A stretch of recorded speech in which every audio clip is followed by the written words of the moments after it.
Once There Was a Christmas Tree by Jerry Smoth.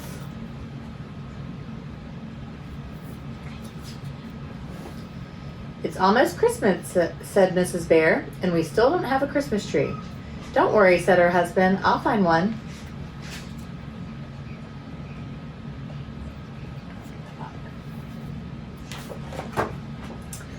Mr. Bear took his saw and went deep into the woods. There he found the biggest tree he could carry and brought it home.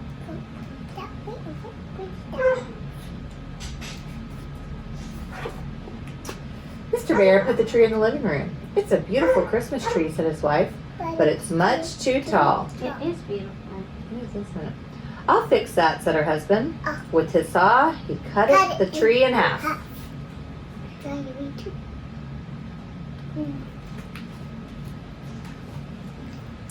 Just then, Mrs. Bear looked out the window. She saw Mr. Fox pulling his son on a sled.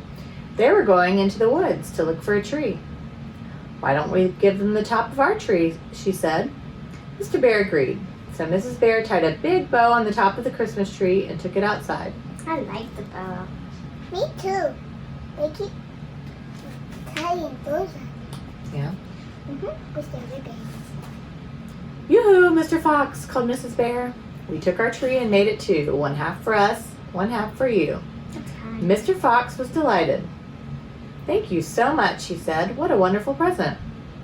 Mr. Fox put the tree on the sled. Then he and his son turned the sled around and pulled it home.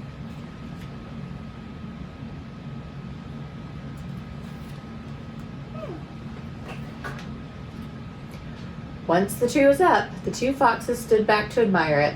It's the prettiest Christmas tree I've ever seen, said the little fox. His father thought so too. There's the snowman. Do we have a snowman on it? Yes.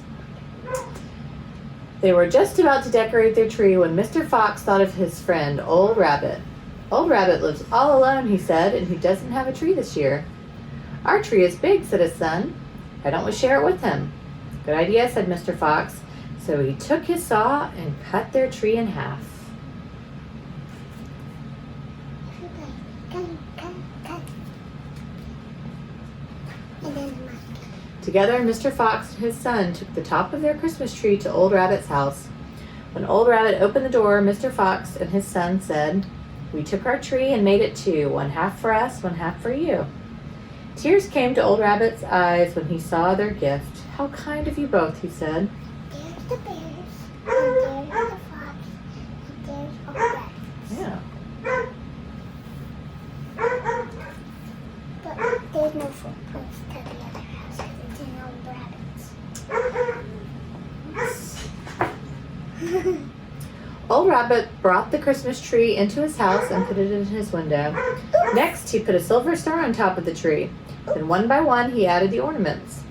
Old Rabbit was almost done when, oops, one ornament that looked like a carrot bounced off the tree. But it was a carrot. Yeah, it was a carrot ornament. So why does it look like a carrot? Well, because it wasn't an actual carrot to eat. It kept rolling until it stopped by a hole in the floor. Thank goodness it didn't fall in, said Old Rabbit. That was my favorite one. Whatever. I know. Okay. Just as Old Rabbit was about to pick up the ornament, it was pulled into the hole. Peeking down into the hole, he saw Mother Mouse and their 3 children. They were trying to eat the carrot ornament. Don't eat that, he shouted. It's made of wood.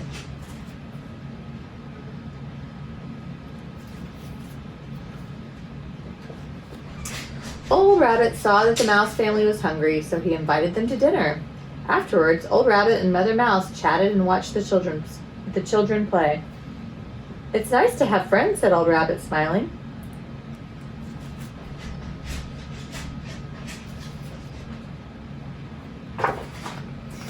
It's getting late.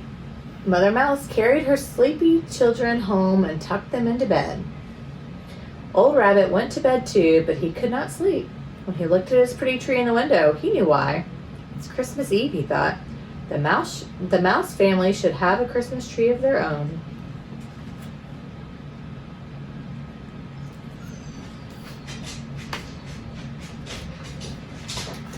Old Rabbit went to the window and cut the top off his tree. Quietly, he tiptoed over to the hole and slipped the little tree into the mouse family's room. "Merry Christmas," he whispered. "I took my tree and made it two, one half for me, one half for you." Then Old Rabbit tiptoed back to his bed and went to sleep.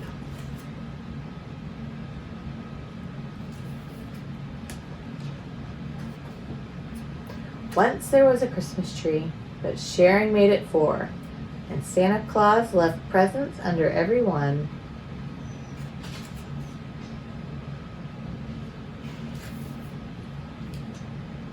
Santa. The end. Is this the tall Christmas tree? That's the original Christmas tree. That's right. But the bears